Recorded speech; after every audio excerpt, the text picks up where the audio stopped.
Voltamos aos comerciais. Para quem ligou a TV agora, estamos aqui no Fala Sério, falando super sério com o Ciro Jorge sobre direito eletrônico. E agora que tal soltarmos um sonzinho só para dar uma descontraída, porque o assunto é bem sério, e fazer uma homenagem ao nosso querido Charlie Brown. Com vocês, como tudo deve ser. É isso aí, muito interessante essas dicas, né? Que é aquilo que você falou, na internet basta apenas você ter bom senso. E vamos retomar o assunto em relação à legislação, né, do direito eletrônico.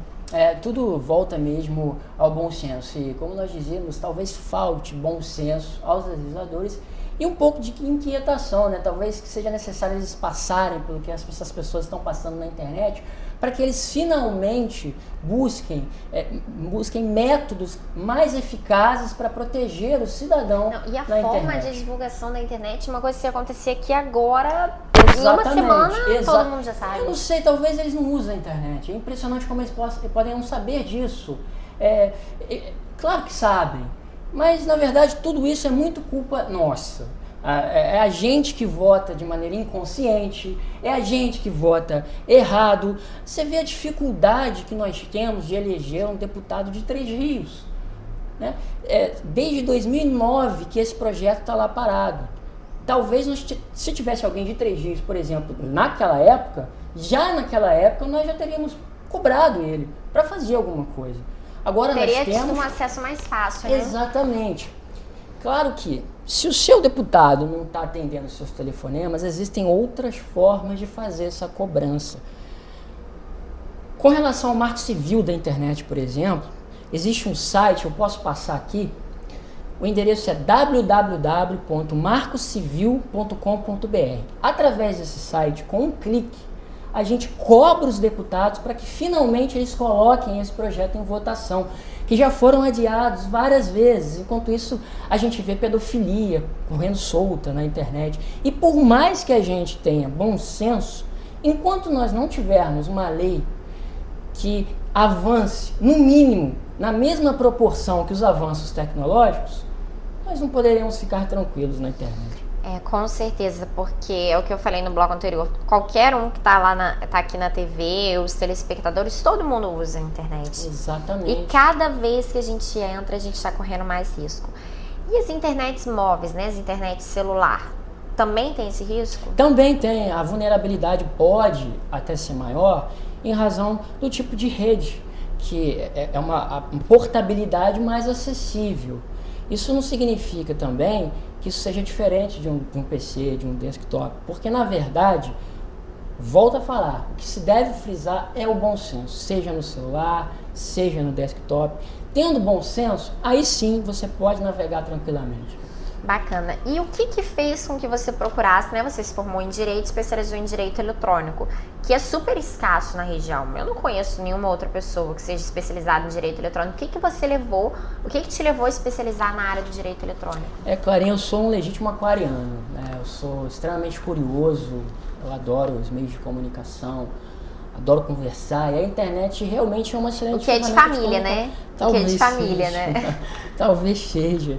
E eu me formei em 2005, em 2004 eu precisava fazer o trabalho da monografia, né? Trabalho de conclusão de curso. E eu já me interessava muito pela internet. A internet é algo que, apesar pra gente parecer recente, é algo muito antigo. Ela foi criada como meio de comunicação para ser ajudada na guerra. Olha que coisa maluca. Foi utilizada na Guerra Fria, foi dali que veio a internet, onde somente em 89 se criou o conceito de web, onde a partir dali houve toda essa interação. O que ocorre é que naquele período não existia nenhum livro, nenhuma legislação, muito menos uma legislação em 2004, que contribuísse para esse meu trabalho. Meu trabalho tinha como tema direito de imagem na internet, a necessidade do avanço do direito eletrônico. Você me lembra que eu tenho uma pergunta para te fazer. Sim. Eu percebendo o quanto que não existia legislação, não existia nada, fui para a pesquisa de campo, entrei em contato com muitos técnicos da informática, com muitos hackers. É engraçado que o meu computador foi utilizado um pouco como cobaia nesse contato com eles. De repente eu estava vendo a caixinha do meu CD abrindo e fechando sozinho. foram alguns riscos que eu corri. Nossa, tem esse poder, um hack? Tem. A gente vai fazer essa demonstração e a acessibilidade, a vulnerabilidade do computador, ela poderia ser enquadrada no seriado Walking Dead, porque o computador ele se torna um zumbi, ele fica sob comando total. Até vale a pena explicar, Clarinha, teoricamente isso, porque é o seguinte: são várias as formas de se invadir, de ocorrer essa invasão. Seja através do IP, seja através do e-mail. E essa forma que eu vou demonstrar, ela é uma forma de conexão reversa que ela foi criada para grandes empresas fiscalizarem e monitorarem os seus computadores, as suas lojas, as suas filiais à distância, remotamente. Então, manualmente, se instalava um aplicativo nesses computadores filiais e o chefe, de longe, poderia monitorar os outros computadores. Até para as próprias mães isso era muito útil, uma espécie de babá eletrônica, né? Poderia fiscalizar o seu filho no computador à distância. Só que como tudo na humanidade, que é criado para o bem, a maldade do ser humano acaba levando isso para o mal. Então acabou-se usando esse aplicativo para roubo de senhas, invasão de fotos, como ocorreu no caso da Carolina Dickmann. Então, neste caso, não é necessário saber o IP da pessoa, porque a pessoa é como se estivesse agregada ao seu computador. É como se fosse um segundo computador no mesmo computador. Então, através desse controle remoto, você pode fazer esse tipo de coisa, que é abrir a caixinha da parede CD, pode desligar o computador, pode reiniciar o computador, pode desligar o monitor, pode abrir a webcâmera. Isso até sem saber. Isso é um perigo. Eu lá em casa, eu sempre deixo a câmera para baixo. As pessoas separam no canal. Depois que eu descobri essas coisas, eu fico mesmo. É porque você tem uma noção, você tem um conhecimento. Eu acredito na prevenção. Eu acho que a prevenção, o seguro de vida, a assistência funerária são ótimos serviços, mas a gente não tem noção disso, porque a gente acha que não vou precisar disso agora. A prevenção justamente serve para isso, para que depois a gente não se arrependa. Eu podia, ou se podia é horrível, se podia é terrível. Podia já não pode mais. Né? E tendo toda essa experiência, né, eu levei esse trabalho, foi muito bem analisado pelos professores lá. Eu fui convidado para apresentar palestras, para participar do Congresso Internacional de Direito Eletrônico que ocorreu. Apresentei o meu trabalho lá e bacana, foi muito bacana. Foi esse congresso? Isso foi em 2005. Inclusive, mandar um abraço por um dos precursores dessa área de direito eletrônico, que é o professor José Carlos de Araújo Almeida Filho Puca, que foi meu professor na época. Ele foi o fundador do Instituto Brasileiro de Direito Eletrônico, do qual eu faço parte.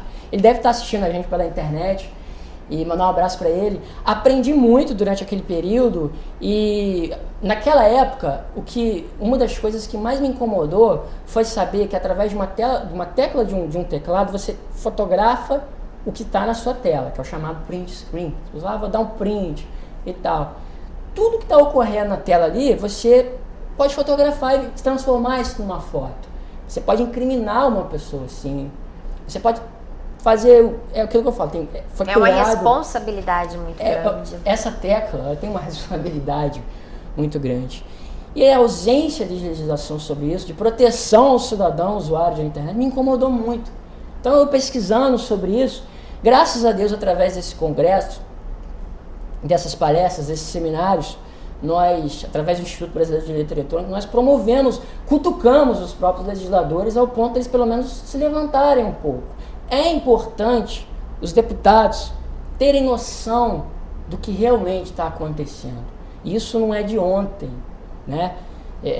Isso é de anteontem, isso vem ocorrendo há muito mais tempo e é para hoje. Entendi. Eu ia falar com você sobre direito de imagem, estava aqui tentando lembrar. O Facebook, eu tenho várias fotos no meu Facebook, mas apesar de ser uma coisa livre, é meu. Alguém pode pegar uma foto minha e montar um outro Facebook, ou usar no Facebook de uma pessoa uma foto minha. A internet é um espaço público. A partir do momento que você coloca suas fotos lá, você está dando possibilidade de alguém se apoderar dela. A foto não é mais sua. É interessante a leitura que a gente não faz dos termos de uso das redes sociais, né? A gente já sai clicando no aceito e não sabe dessas questões, que a gente já concorda. inclusive com E relação eu às vejo fotografias. pessoas colocando, é de direito meu, nananã, mas... A rede,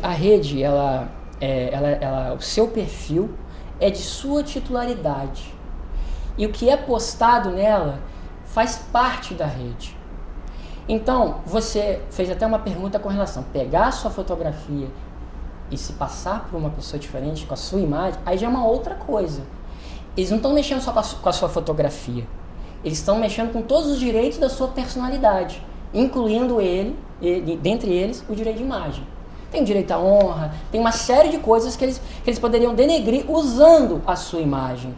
Mas uma pessoa, a partir do momento que você colocou a sua imagem na internet, ela não é mais só sua. Isso pode parecer exagero e talvez se você for fazer uma definição sobre esse conceito, a gente vai se restringir um pouco e vai falar assim, não, Ciro, não é bem assim. Vamos resumir e vamos colocar de uma forma, para que as pessoas tenham bom senso e não postem fotos com biquíni, nem com namorado, nem para namorado faça isso. Quanto mais na internet, né? Aberto, na público, rede, assim, que as pessoas complicado. podem, inclusive, utilizar a sua imagem, que tem uma forma das pessoas copiar e levar para o computador delas. Não, e outra, criar um perfil, né? Exatamente. Fingindo ser o seu. O que vai ser feito a partir disso é uma abrangência danada. Cabe a cada um ter consciência das consequências.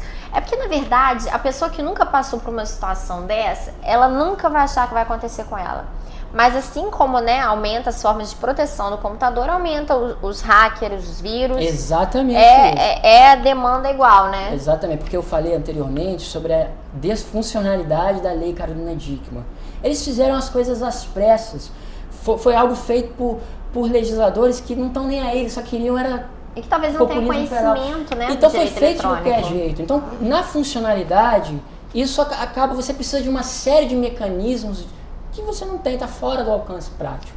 Infelizmente, é uma situação cada vez mais, vão ter que ser criados novos projetos, novas leis, porque o mundo dos internautas não vai acabar por aqui. Não vai. A internet cada vez mais, no celular, daqui a pouco vai ser um telefone de casa, vai ser no carro, onde tiver, não tem como. É uma coisa que tá acompanhando a gente, não para de crescer, né, Ciro? Nossos avós, eles se comunicavam pelo telegrama, os nossos pais pelo telefone, a gente hoje pelo quase iPad. Não se usa carta mais. Exatamente. É isso aí, galera, o assunto tá muito legal, mas nós vamos para os comerciais e voltamos mostrando a vocês como funciona um programa de invasão hacker. Não saiam daí.